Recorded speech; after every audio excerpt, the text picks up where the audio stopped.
Welcome to my channel classes by Sunita ma'am. सभी बच्चों का हिंदी की क्लास में स्वागत है। बच्चों, आज सभी के लिए ये वीडियो बहुत महत्वपूर्ण है, चाहे वो 9th के बच्चे हों, 10th के हों, फर्स्ट ईयर के हों या इंटर के हों।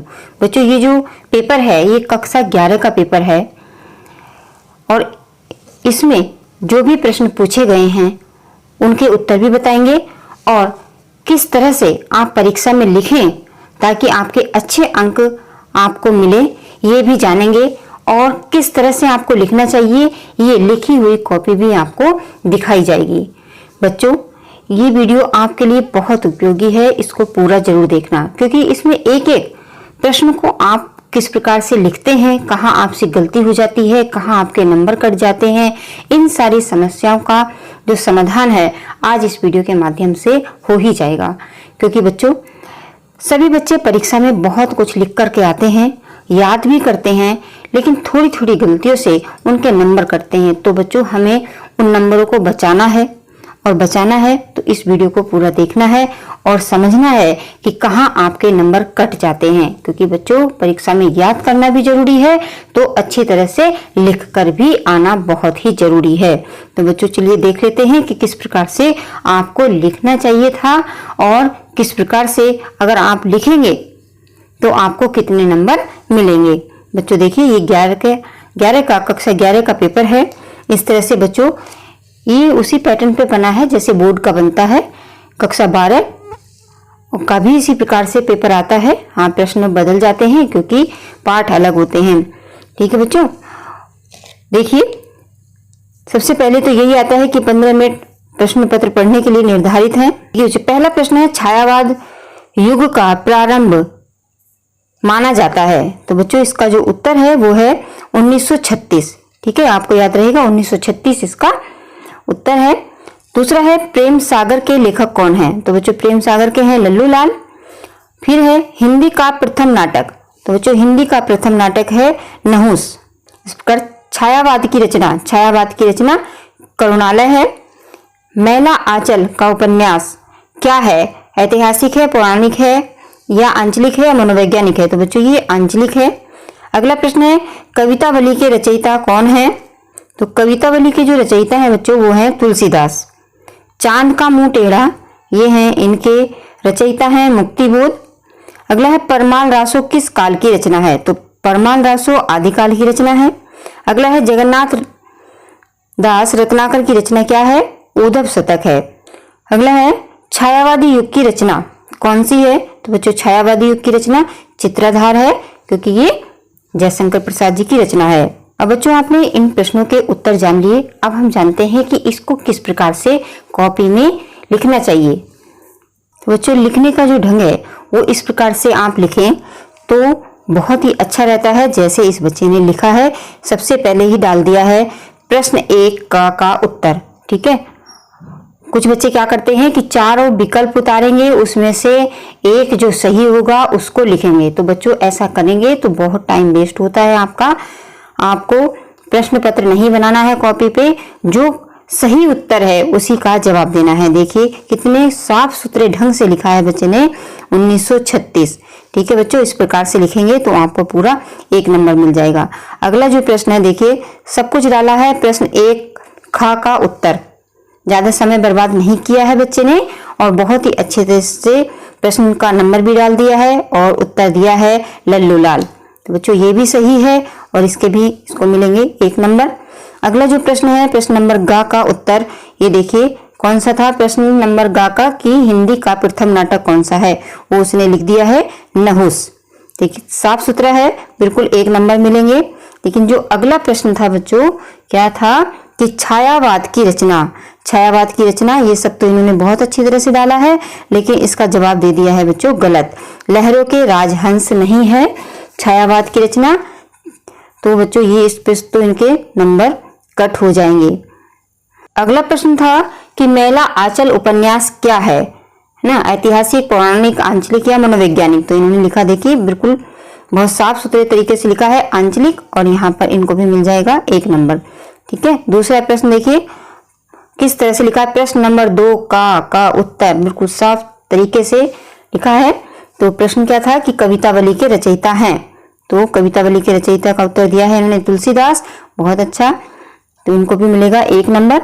यहाँ पर जो अगला प्रश्न है, प्रश्न नंबर 2 खा का उत्तर लिखा है।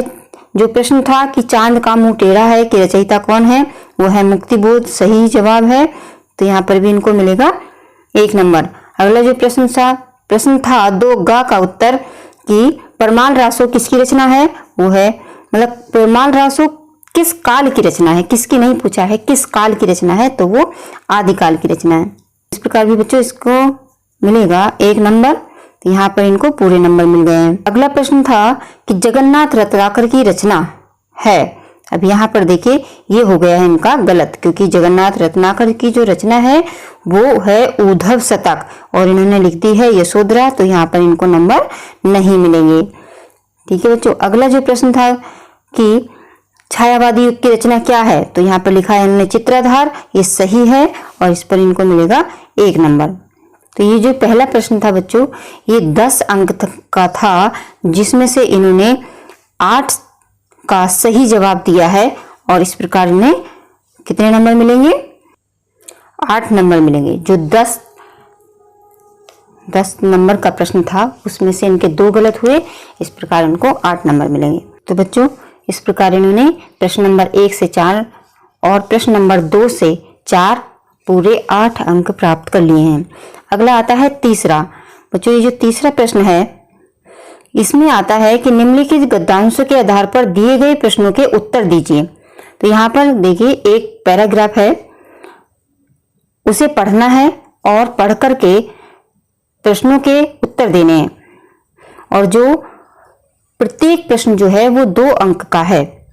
जब कमल शोभित होते हैं तब कुमुद नहीं, इस प्रकार का ये अवतरण है बच्चों। देखिए किस प्रकार से बच्चे ने जवाब दिया है। पहले तो ये जान लेते हैं कि इसमें से प्रश्न क्या पूछा गया। इसमें से सबसे पहले प्रश्न पूछा जाता है कि गद्यांश का संदर्भ लिखिए। उपयुक्त गद्यांश में प्रकृति के किस दृश्य का वर्णन किया गया है। रेखांकित अंश की व्याख्या कीजिए। भ्रमर कमल और कुमुद दोनों ही पर क्यों मंडरा रहे हैं और उपयुक्त गद्यांश की भाषा व शैली पर संक्षेप में प्रकाश डालिए। बच्चों ये पाठ लिया गया है महाकवि प्रभात का वर्णन और इसके जो लेखक हैं महावीर प्रसाद द्विवेदी। बच्चों इस पाठ की जो व्याख्या है बहुत ही विस्तार से समझाई गई है। जिन बच्चों ने वो वीडियो नहीं देखी है वह बच्चे डिस्क्रिप्शन बॉक्स में से उस वीडियो को देख लें, क्योंकि बहुत ही अच्छी तरह से इस पाठ को समझाया गया है। यहाँ पर देखिए बच्चे ने किस प्रकार से कितने ही सुंदर तरीके से संदर्भ दिया है कि प्रस्तुत गद्यांश हमारी पाठ्य पुस्तक हिंदी की महाकवि माघ का प्रभात वर्णन नामक पाठ से लिया गया है और इसके लेखक आचार्य महावीर प्रसाद द्विवेदी जी हैं। बच्चों बहुत ही सही तरीके से लिखा है, तो इसके भी पूरे अंक 2 अंक इनको मिलेंगे। अगला जो प्रश्न था कि उपयुक्त गद्यांश में प्रकृति के किस दृश्य का वर्णन किया गया है, तो यहाँ पर देखिए ये बहुत ही अच्छी तरह से लिखा है इन्होंने कि उपयुक्त विवरण में लेखक ने प्रातःकाल के समय कुमुद और कमल दोनों की ही तुल्यता का वर्णन किया है। बहुत ही अच्छी तरह से लिखा है, संक्षेप में लिखा है लेकिन सटीक लिखा है, तो इसके भी मिलेंगे इनको 2 अंक। बात ये रेखांकित अंशों की व्याख्या। रेखांकित अंश की व्याख्या लिखी है, बहुत ही अच्छी व्याख्या लिखी है इन्होंने कि लेखक कहते हैं कि जब सूर्योदय होता है, लेकिन बच्चों यहाँ पर सूर्योदय शब्द आएगा तो इन्होंने लिख दिया है सूर्योदय, जो ये गलत हो गया है। यहाँ पर देखिए हिंदी में बच्चों शुद्ध लिखना भी बहुत जरूरी है, तो यहाँ पर इन्होंने सूर्योदय शब्द गलत लिखा है। ये इस तरह से सूर्योदय शब्द लिखा जाता, लेकिन व्याख्या जो है बहुत ही सही की है। थोड़ी लिखने में मिस्टेक हो गई है, हो जाता है जब इतना लिखते हैं तो थोड़ा बहुत गलत हो ही जाता है। तो बच्चों हिंदी में जब कुछ मिस्टेक हो जाती है तो पूरे अंक नहीं मिलते हैं, तो इस प्रकार इसमें इनको 1.5 अंक मिलेगा। अगला जो प्रश्न था कि भ्रमर कमल और कुमुद दोनों ही पर क्यों मंडरा रहे हैं, ये इन्होंने बहुत ही अच्छा लिखा है कि प्रातःकाल के समय में कमल पूरा नहीं खिला है और कुमुद की भी शोभा आधी रह गई है, इस कारण अभी भ्रमर दोनों पर ही मंडरा रहा है। इसलिए यहाँ पूरा बहुत अच्छा लिखा है, इस पर इनको मिलेंगे 2 अंक। अगला प्रश्न पूछा था कि उपयुक्त गद्यांश की भाषा व शैली पर संक्षेप में प्रकाश डालिए। तो बच्चों इन्होंने जो भाषा शैली लिख दी है इनकी महावीर प्रसाद द्विवेदी की पंचमेल खिचड़ी, जो कि बच्चों बिल्कुल गलत है, क्योंकि ये भाषा है कबीर दास जी की, तो इस पर भी इनको कोई अंक नहीं मिलेगा। क्योंकि जो महावीर प्रसाद द्विवेदी हैं उनकी जो भाषा है शुद्ध संस्कृत निष्ठ भाषा है।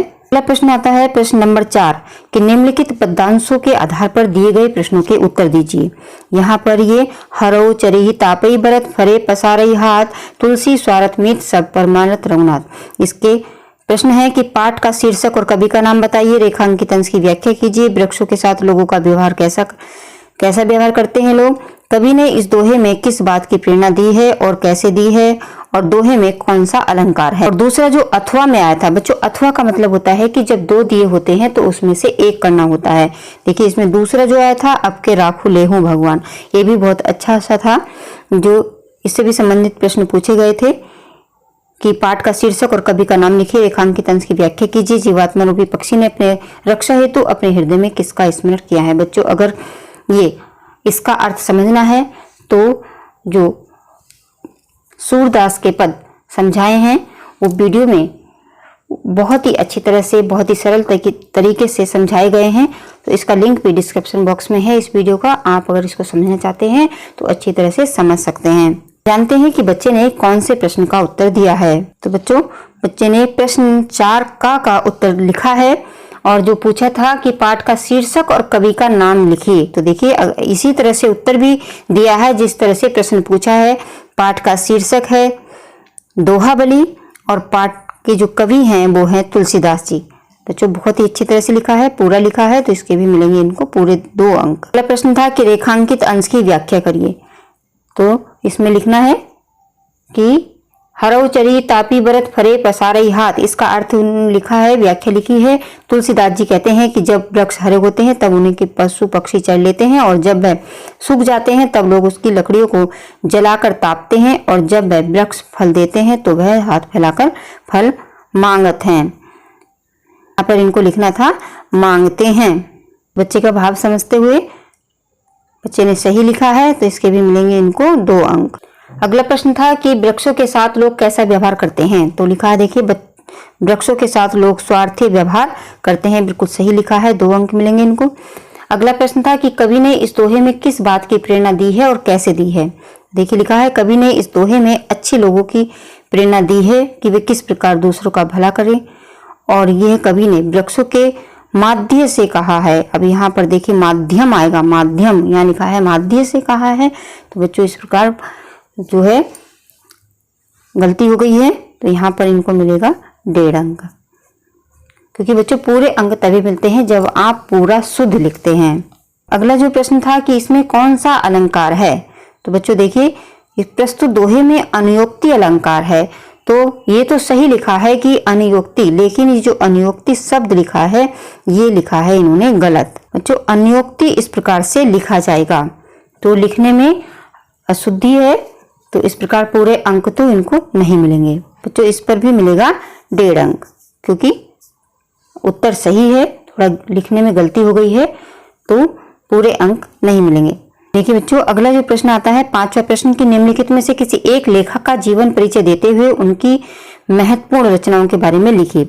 यहाँ पर ध्यान देना है कि एक ही लेखक है, तो एक ही लेखक का आपको जवाब देना है। 3 यहाँ है, ये पहला, दूसरा और तीसरा, यानी सरदार पूर सिंह के बारे में लिख सकते हैं, या श्याम सुंदर दास जी की, या आचार्य महावीर प्रसाद द्विवेदी जी की। और दूसरा जो प्रश्न है प्रश्न नंबर 5 का ही है, ये का और खा है। इसमें भी किसी एक कवि का साहित्यिक परिचय देते हुए उनकी महत्वपूर्ण रचनाएं पूछी हैं। इसमें भी 3 कवि हैं, लेकिन आपको एक ही कवि के बारे में लिखना है।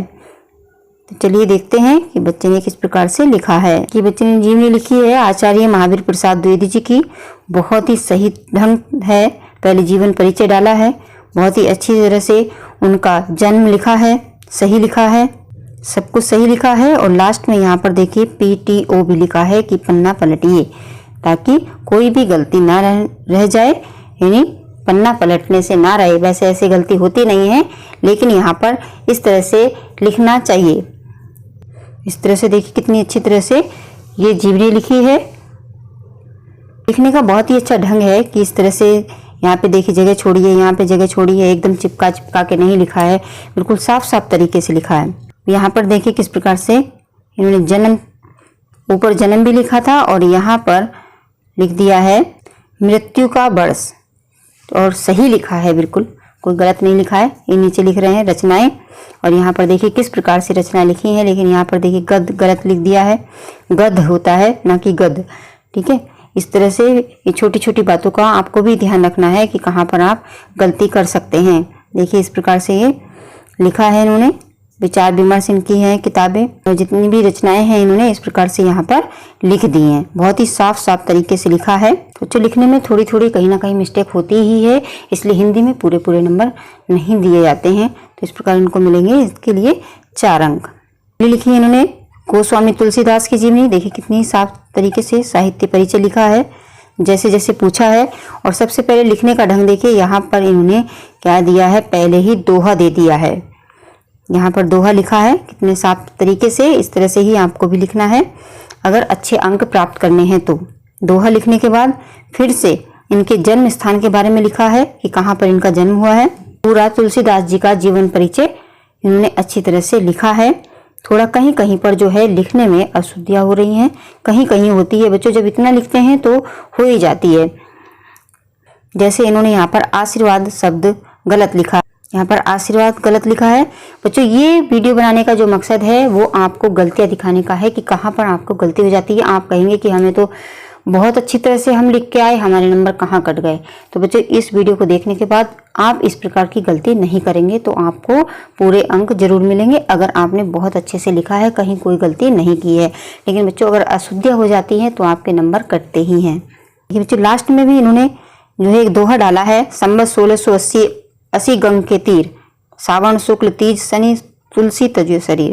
देखिए कि बहुत ही अच्छा प्रभाव पड़ता है अगर बच्चे इस तरह से दोहा डाल करके लिखते हैं। तो लास्ट में यहाँ पर सन लिखा है मृत्यु का, और इस प्रकार नीचे लिख दी है रचनाएं। यहाँ पर देखिए सारी रचनाएं लिखी हैं और प्रमुख रचना भी लिखी है रामचरितमानस। इस तरह से जब बच्चे लिखते हैं तो बच्चे टॉप जरूर करते हैं। अगला प्रश्न आता है बच्चों छठा प्रश्न जो है, आकाशदीप कहानी का उद्देश्य अपने शब्दों में लिखिए या अथवा। अब इसमें अथवा लगा है, यानी आप दूसरा प्रश्न भी कर सकते हैं अगर ये नहीं करना है कि बलिदान कहानी के आधार पर गिरधारी का चरित्र चित्रण लिखिए। देखिए बच्चे ने कितने साफ तरीके से लिख दिया है। प्रश्न नंबर 6 का उत्तर, प्रश्न नहीं डाला है पूरा क्योंकि समय उसके पास कम है, क्योंकि हिंदी का पेपर बड़ा होता है। समय बचाने की पूरी कोशिश की है। और यहाँ पर देखिए शुरुआत करती है गिरधारी के चरित्र चित्रण की, लेकिन यहाँ भी हो गई है मिस्टेक, गिरधारी पे लग गई है छोटी ई की मात्रा। बच्चों इस बात का भी आपको ध्यान रखना है कि जैसे प्रश्न पत्र में लिखा होता है वो ऐसा उतार लिया करो।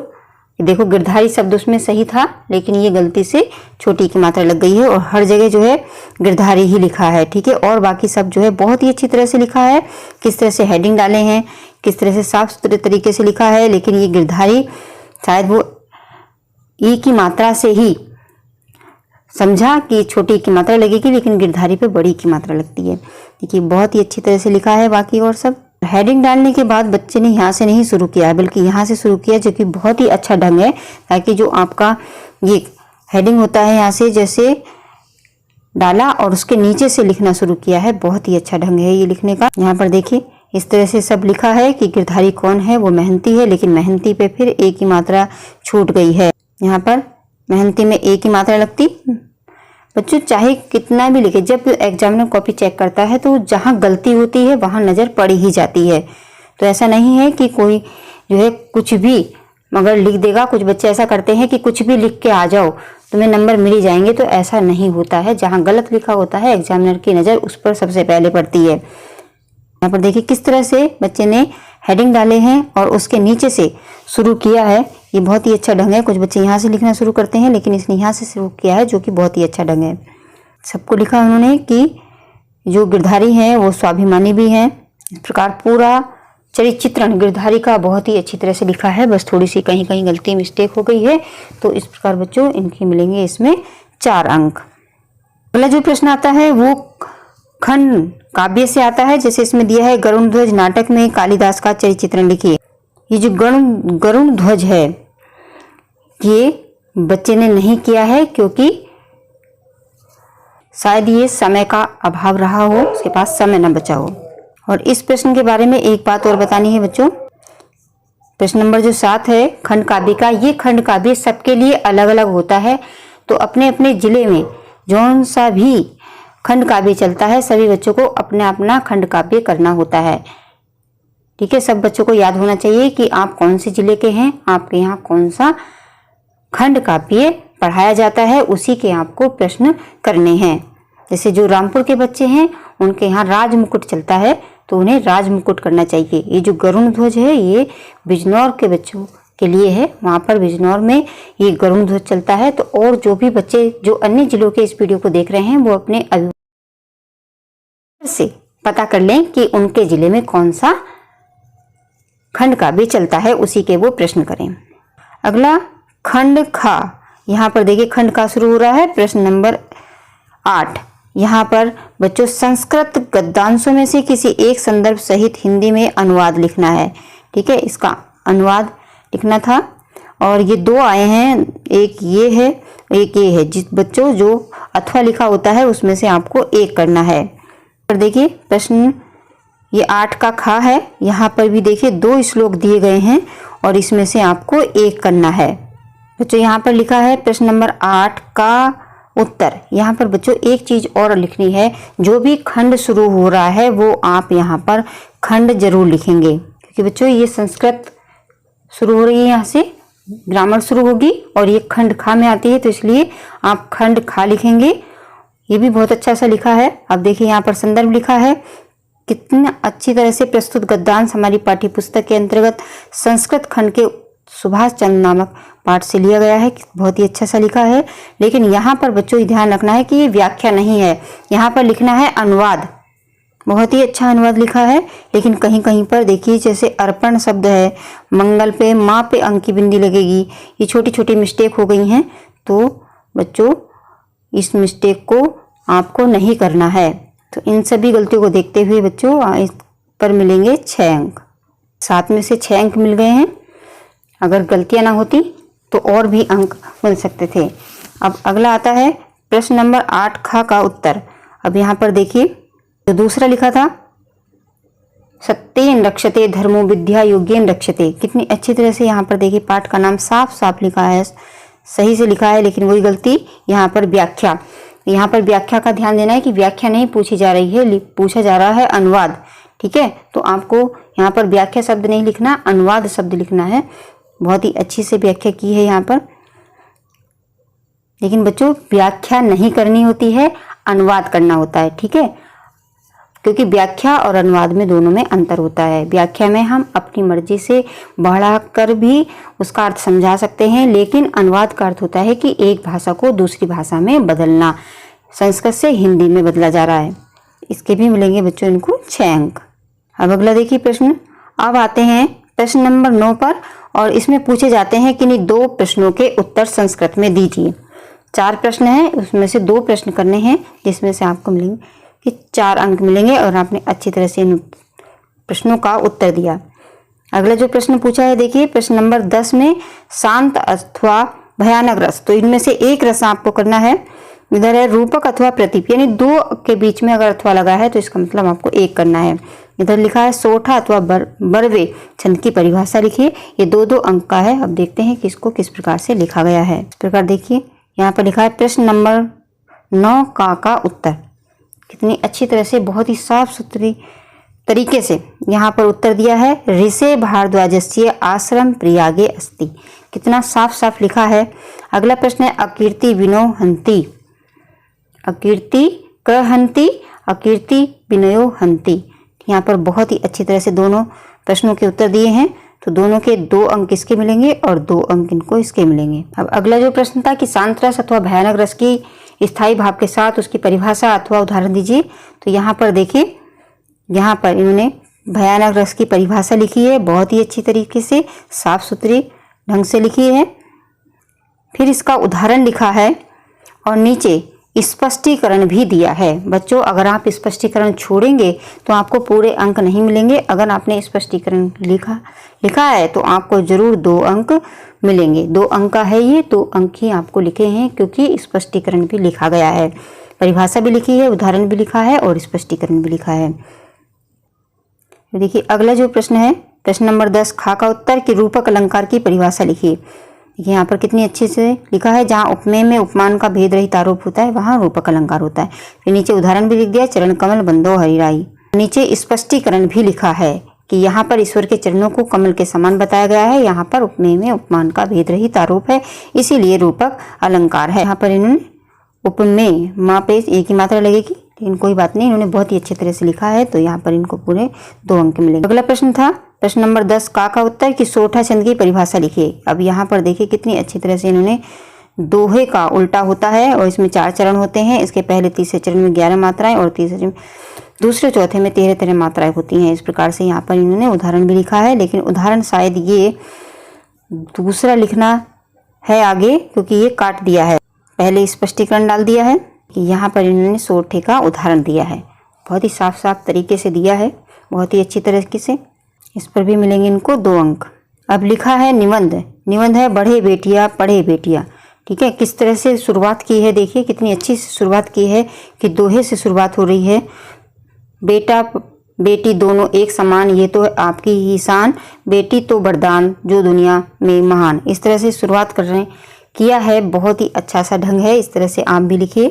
फिर प्रस्तावना डाली है और हर हेडिंग के बाद देखिए एक नई पंक्तियाँ लिखी हैं इन्होंने, बहुत ही अच्छा ढंग है। इस तरह से लिखेंगे तो अच्छे अंक जरूर प्राप्त करेंगे। अगला हेडिंग डाला है लिंग अनुपात में असमानता, बहुत अच्छी तरह से लिखते हुए यहाँ पर फिर से देखिए नई पंक्तियाँ लिखी हैं। अब देख लीजिए कि किस तरह से अच्छा सा निबंध लिखा जाता है।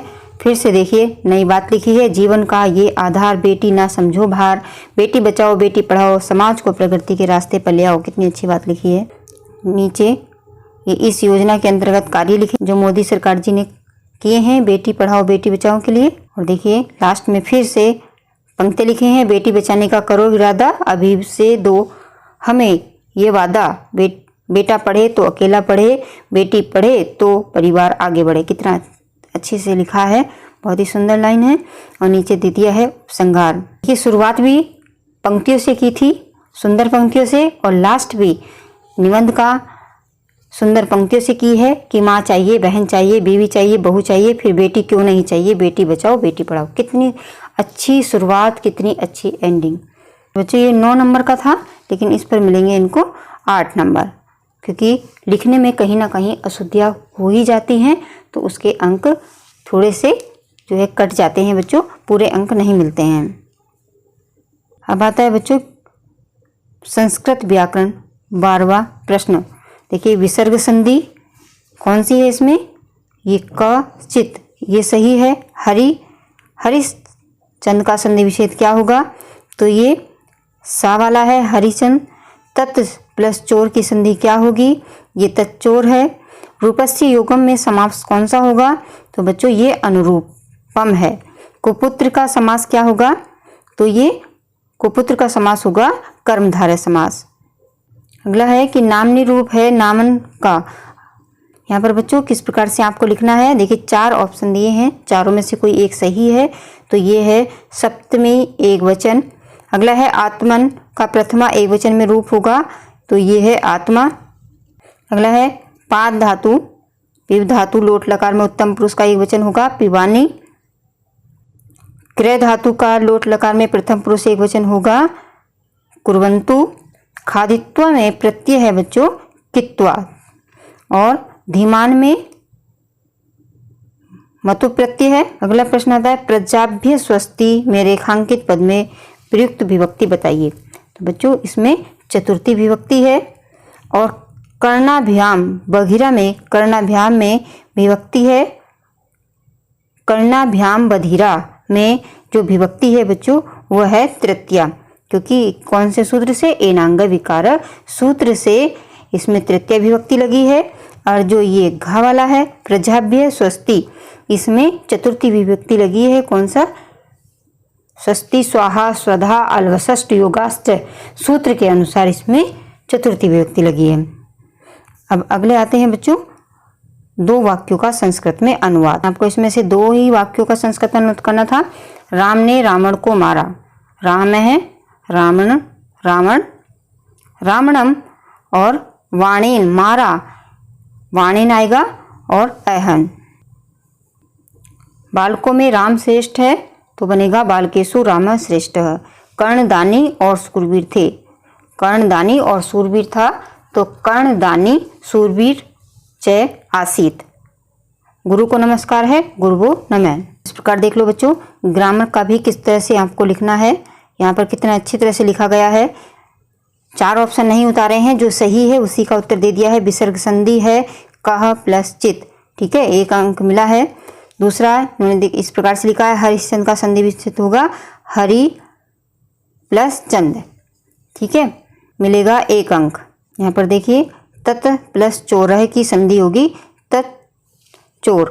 और अगला जो प्रश्न है ये बच्चों सही है और इस पर मिलेगा 1 अंक। अगला जो प्रश्न है 12 खा, यहाँ पर देखिए रूपस्य योगम में समास है, तो यहाँ पर अव्ययभाव समास था, लेकिन जो इसमें पूछा गया था क्या शब्द आएगा, तो बच्चों इसमें आता अनुरूपम, इन्होंने लिखा है सुरूपम, तो ये बच्चों हो गया है गलत, इस पर नंबर नहीं मिलेंगे। यहाँ पर बच्चों सुरूपम की जगह अनुरूपम आता। पर देखिए कितने अच्छी तरह से लिखा है। प्रश्न नंबर 12 खा का उत्तर है कुपुत्र में समास है, यहाँ पर कर्मधारय समास, ठीक है। अगला जो 13वां प्रश्न है नामाम्नी रूप है सप्तमी एकवचन का, देखिए कितने साफ साफ तरीके से लिखा हुआ है। इन सब के भी मिलेंगे 1-1 नंबर। ठीक रहा। आत्मन का प्रथम एक वचन में रूप होगा आत्मा, कितना साफ तरीके से लिखा हुआ है, इसके भी मिलेंगे 1 नंबर। अगला प्रश्न है 13वां ख कि पा धातु लोट लकार का उत्तम पुरुष का क्या होगा, तो यहाँ पर देखिए किस तरह से लिखा है कि का रूप होगा सा पिवानी। तो रोक करके स्क्रीनशॉट ले लो। इसी तरह से आपको भी लिखना है साफ सुथरा बहुत ही अच्छे ढंग से, तभी आपको मिलेंगे पूरे अंक। अगले देखिए 13 खा का उत्तर लिखा है क्रय धातु लोट लकार का प्रथम पुरुष का रूप है कुर्वन्तु, कितने साफ तरीके से लिखा है, इसका भी मिलेगा 1 अंक। अगला प्रश्न है 13 गा खादित्व में प्रत्यय है कौन सा, कित्व प्रत्यय, कितनी अच्छी तरह से लिखा है, तो यहाँ पर भी इनको मिलेगा 1 अंक। यहाँ पर देखिए धीमान में प्रत्यय है कौन सा, मतुप, मतुप प्रत्यय है। और अगला है 13 घा, यहाँ पर देखिए इसमें पूछा जा रहा है कि प्रजाव्य स्वस्ति में विभक्ति कौन सी है, चतुर्थी। तो एक बार तो और बता दें, जहाँ पर मान लगा होता है लास्ट में तो वहाँ पर मतुप प्रत्यय होता है, जहाँ पर बान लगा होता है वहाँ पर बतुप प्रत्यय होता है। जैसे गुणवान तो वहाँ पर बतुप होगा, और अगर है श्रीमान श्रीमती तो वहाँ पर मतुप प्रत्यय होगा। देखिए लास्ट जो प्रश्न है प्रश्न नंबर 14 का उत्तर कितने साफ तरीके से लिखा हुआ है। राम है रावण बाणेन अहन, यहाँ पर देखिए कितने अच्छे से लिख दिया है इन्होंने, बहुत अच्छे से लिखा है, 2 अंक मिलेंगे। और नीचे है गुरुवे नमः, ठीक है, दोनों ही अनुवाद बहुत सही किए हैं, इसलिए पूरे अंक इनको मिल जाएंगे। इस प्रकार इनके अगर सारे नंबर जोड़े जाएं तो बनते हैं 81 नंबर, जो आए हैं 90 से। 90 में 81 नंबर आना बहुत अच्छी बात है बच्चों। अगर आप भी इसी प्रकार से लिखेंगे तो आपके भी इतने ही नंबर आएंगे, बल्कि इससे ज़्यादा भी आ सकते हैं। अभी इनके और नंबर भी आते हैं क्योंकि इन्होंने जो खंड काव्य है वो नहीं किया है, तो इसमें और भी अंक आ सकते थे। तो बच्चों आज आपने देखा कि किस तरह से नंबर आते हैं, कौन सी गलती से नंबर कट जाते हैं और किस तरह से आपको लिखना चाहिए, ये सब आपने इस वीडियो में समझा। मुझे आशा है कि इस वीडियो से आपको बहुत अधिक सीखने को मिला होगा, चाहे वो 9th का बच्चा हो, चाहे 10th का हो, चाहे फर्स्ट ईयर का हो, चाहे इंटर का हो, क्योंकि सभी का लिखने का ढंग एक जैसा ही होता है। हाँ, सबके क्लासें अलग होती हैं तो प्रश्न अलग होते हैं। तो बच्चों इस वीडियो को अगर आपने पूरा देखा है तो आपको ज़रूर कुछ सीखने को मिला होगा। अगर आपको कुछ सीख मिली है, कुछ समझ में आया है कि किस तरह से आपको अगर जब बोर्ड पेपर देंगे या कोई भी परीक्षा जब आप देंगे तो किस प्रकार से प्रश्नों के उत्तर लिखेंगे, अगर आया है समझ में तो इस वीडियो को लाइक ज़रूर करिए और अपने मित्रों के साथ ज़रूर शेयर करिए, ताकि इस वीडियो का लाभ सभी बच्चों को मिले। और जो चैनल पर नए हैं वो चैनल को सब्सक्राइब कर लें, साथ में जो घंटी है उसको भी प्रेस कर लें, ताकि अगली वीडियो जैसे ही डाली जाएगी वो सबसे पहले आपके पास पहुंच जाएगी। और बच्चों अगर आपको कुछ पूछना है, कुछ आपको समझ में नहीं आ रहा है, तो वो आप कमेंट बॉक्स में ज़रूर लिखिए, उसका जवाब देने की पूरी कोशिश की जाएगी। और ये वीडियो आपको कैसी लगी ये भी बताएं, और इस वीडियो को पूरा देखेंगे तभी इस वीडियो का लाभ आपको मिलेगा। धन्यवाद।